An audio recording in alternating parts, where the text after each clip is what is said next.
Another great thing nga mga kapaps, so ang pag-uusapan natin ngayon ay kung paano na mag-alaga ng mga sumusunod.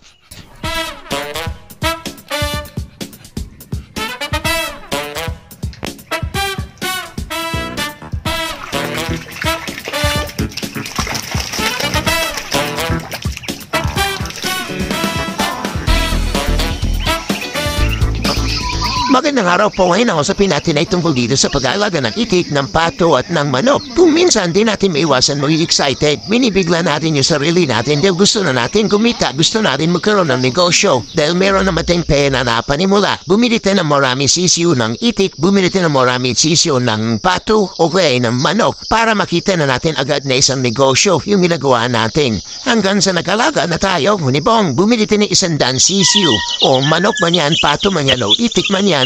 So ay may sisiyo na tayo pero hindi ba natin alam kung paano natin sila alagaan? Ang alam lang natin, ibigyan natin sila ng pagkain, lalaki na sila. So wala pa tayo masyadong idea pero agad-agad na simula tayo kasi excited tayo. Gusto na rin makita yung business. Kaya lang after 1 month nakasakit, namatay, inapos na tayo sa budget, pambili na pagkain nila, lugi na, negosyo. Nalulumpot na tayo, stress na tayo. At nawala na tayo ng gana na magnegosyo sa farming. Kasama rin yun sa minsan na nagiging problema, naging dahilan, kaya nadidismaya tayo agad sa farming. Nadidismaya tayo agad na magnegosyo. Dahil doon sa mga na-try natin, napagdaanan natin, na-testing natin mga problema. So yun yung sinasabi natin yung risk win dito sa farming. Kaya mas maganda kapag ng farming tayo, ready tayo bago natin simulan. Yun ang pinaka number 1 na susi. Kailangan din dito sa pangnegosyo sa farming, handa rin yung ating isipan, handa yung ating kalaman. Hindi lang handa tayo dahil excited tayo. Dapat handa tayo sa lahat. Bukod doon, dapat handa yung paligid natin. Dahil siyempre, kung anong tatahawin nating business, planuhin nating maingay.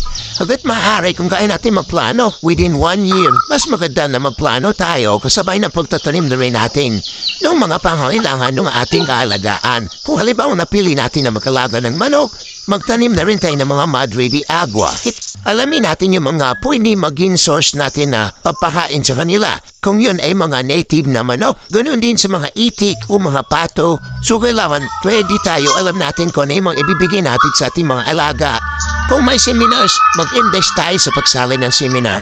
Kahit na malayo sa lugar natin yan, sa kabilang barangay man yan, sa kabilang na city man yan, punta natin dahil yun ay isa sa number 1 na pinaka-importante. May mga kalaman tayo matutunan doon, malalaman natin yung technology. Kuminsan, akala natin simpleng seminar lang yan. Pero pagkatapos natin sumali pag-uwi natin, parang napakagaling na natin, dami na natin pwedeng i-share. Dahil marami tayong natutunan na dati iniisip natin na ganito lang sana kadali, pero nung nalaman natin sa seminar, meron palang dapat technique na mas madali at mas may malaking chance na mapapalago natin yung gagawin natin. Minsan, may mga nadidismaya dahil na doon sa pag-shortcut. Kaya mas maganda, huwag tayo mag-shortcut. Dapat dumaan tayo sa step-by-step na proseso. Kung gusto natin mag-invest, kung gusto natin maging seryoso yung negosyo natin, kung gusto natin na hindi masyadong risky, magsimula muna tayo sa ilan muna. Testing muna natin yung pag-aalaga natin. Kahit mag-try and error tayo ng 1 to 2 years, okay lang yun. Importante, hindi ganon ka-risky yung ginagawa natin. Pero gusto natin mag-earn ng mas malaki at mas mabilis. So nandun yung paglalagay ng malaking puhunan. Pero kailangan doon, ready yung ating isipan, ready tayo sa pwede mangyari sa ating negosyo. Ready tayo kahit na yan ay malugi, yan ay kumita. Dapat ready yung kalooban natin kung ganun ka-risky ang gagawin natin. Dahil sabi nga nila, pag na-invest tayo, gusto natin na mas malaki income, mas mabilis, mas malaki yung kailangan mong ilabas.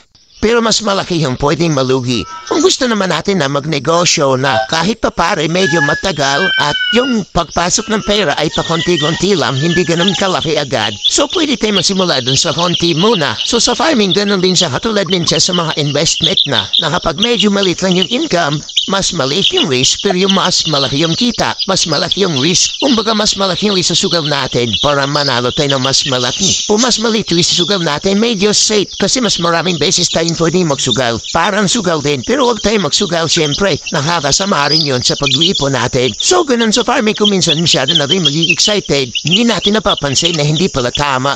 Kaya kailangan maglaan din tayo ng tamang panahon. Hindi ito dapat agad-agad natin gagawin at biglaan na lang kahit hindi pa ready. Dapat may tanim tayong madre di agua, may tanim tayong mga mais. O kahit anong itatanim natin.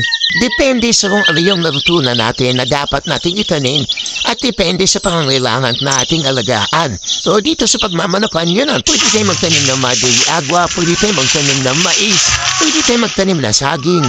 Then yung mga bani na saging pwede natin gamitin yon bilang pambigay dun sa mga manok natin. O yung mga reject na saging pwede natin ibigay, pwede natin magtanim ng mga kamote, mga talbos pwede natin tagtarin.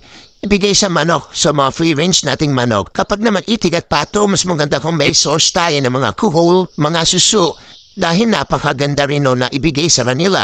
O ganun din, magtanim tayong saging. Then yung mga bani na saging pwede rin natin ibigay din sa mga itik natin. At dapat ready din yung bulsa natin sa pagbili ng mga pampatuka katulad ng feeds. O halimbawa, ihahalo natin yung feeds sa mga alternative na pagkain. Kailangan handa tayo. Kailangan compute din natin kung gaano karami yung kaya natin. Hindi yung kung gaano kadami yung kaya natin bilhin. Dahil mas malaki yung gagastusin natin dun sa pampatuka compared dun sa pinambili natin ng itik man yan, manok man yan, or pato. So dapat handa tayo. Handa tayo dun sa pinansyal na pangailangan. Handa tayo sa kaalaman. At handa yung paligid natin sa mga pananim na pwede rin na ibigay sa kanila. Habang pinapalaki natin, habang pinapadami natin, para sa akin, mas maganda pa rin yung step by step, konti-konti muna habang pinaparami pa lang din natin yung ating mga pananim na ipapakain natin sa kanila.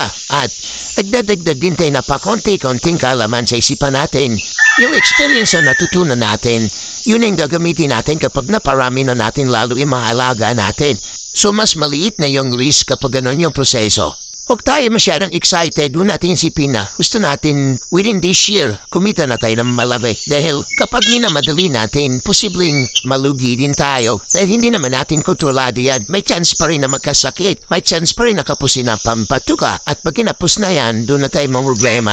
Doon na tayo magkalugi-lugi. Dahil marami pa tayong pwedeng i-try and error din dyan. Lalo na kung hindi pa natin masyadong nasubukan, first time pa lang natin, try and error pa yung gagawin natin. So konti muna, hindi naman natin masasabi na kapag pure madre di agua ipapakain natin sa kanila. Maganda na yung paglaki nila. Okay na yung pampatuka sa kanila, kakainin nila. Dahil minsan nagsasawa rin yan kung yun ang tuloy-tuloy natin ibibigay. So magkakaroon tayo ng testing, pwede natin haluan yung madre di agua na konting feed. So pwede natin i-try yung mga ganon doon sa ating pagsisimula. Doon sa experience natin, doon pa natin makikita lalo kung paano ba talaga yung gusto natin gawin. Paano ba natin sila palakihin? Ano ba yung mixture na kailangan natin gawin para ma-achieve natin yung satisfaction natin doon sa magiging output. So marami mga pamamaraan na pwede natin subukan dito sa farming para mas maging successful tayo. Kaya huwag tayong matakot na sumubok ng mga bago dahil doon tayo natuto at ninyo magpapalawak ng kaalaman natin na siya magdadala naman sa atin dun sa tagumpay natin. So yun lamang po. Maraming